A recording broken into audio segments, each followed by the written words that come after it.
Now, over the years, we've talked about defining the playing core region. First thing you want to do is watch your student hit balls. Notice where the shaft plane is in the downswing and where it points at impact. Now, instruction can override what is natural and what gravity is driving. And once you do that, we have students, for instance, who are working to clear their hips at impact because that's what they've been taught. That's what I taught for many years, as you probably heard me say before. But there is one factor that is going to determine exactly what core region you want your player playing from, your student. And that has to do with an angle of the body. You've seen before, it's called the carrying, or we call it the power angle. It's out of 1865 medicine. And if I leave my elbows close to my side and rotate my palms forward, I'm on an upper core number. You can see how shallow that angle is. And we're looking at my forearm 90 degrees to the ground on my dominant side. Now if I move to a lower core number, you'll notice immediately that angle moves out. And it's a much greater angle. And if I go to a mid-core number, that angle is somewhere in between the lower and the upper. Now I have my 9 core regions marked here, and that's exactly what I was standing on facing the camera. Now I'm going to go to the side using this. Again, these are my numbers. And one of the things you'll notice is the trail arm delivery is going to tell you an awful lot about where your student's going to be able to play. So for example, I'm on an upper core number. And if I bring my arm up, that angle that I just showed you, external shoulder rotation, is equal to my carrying angle face on. In the beginning, we believed that would be the case for everyone. Not so. So if I slowly bring this elbow down, that's going to be my delivery position. And my hand naturally wants to go to an on-top position, which is where that upper core player is going to be. So I know I can play, for example, from an upper core. I'm going to go to a mid-core number and bring that arm up. You'll see I have a little bit more external shoulder rotation.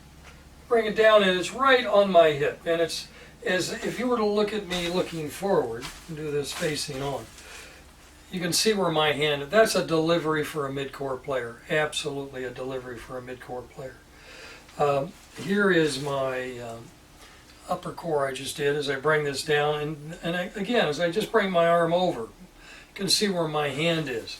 Now, my strength is my lower core. I measured 1 in doing the strength test. Strength tests, all it's going to tell you is where you're strongest. It is not going to tell you where you should be playing from. That was a belief we had in the years past. Now, if I look at my lower core number here, you can see I have more external shoulder rotation, but my delivery is still not going to be where it needs to be, and I'll show you why. So your upper core player has more of an on-top delivery, your mid-core is a side delivery, and your lower core is an under delivery. And what that means basically is that this is going to be my elbow position, my trail arm position. It's going to be here with the upper core.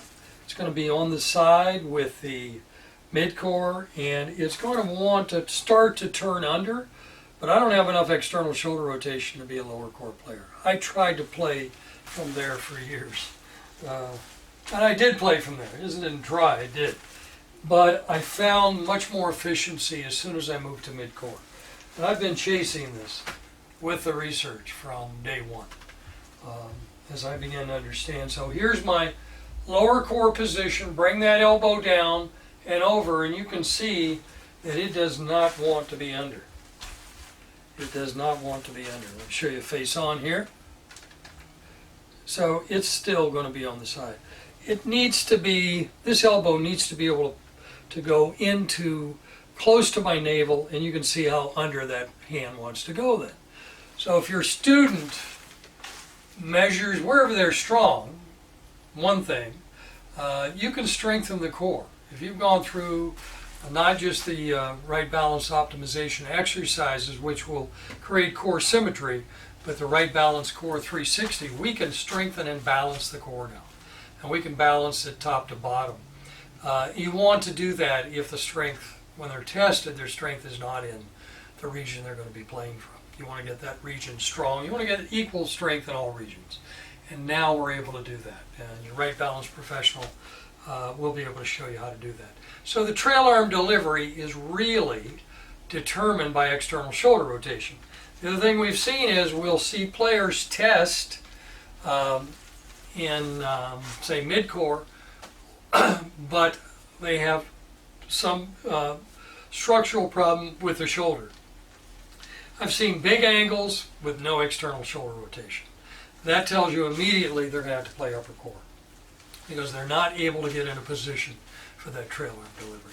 So trail arm delivery, by stance width, by core region, and testing it is really where you're going to determine where should you be playing or where can you play. You have choices, especially if you can play in all three, you will have a choice depending on the other structural issues of your body. Ask your right balance professional to measure you and give you an idea of where they should be playing or where you should be playing.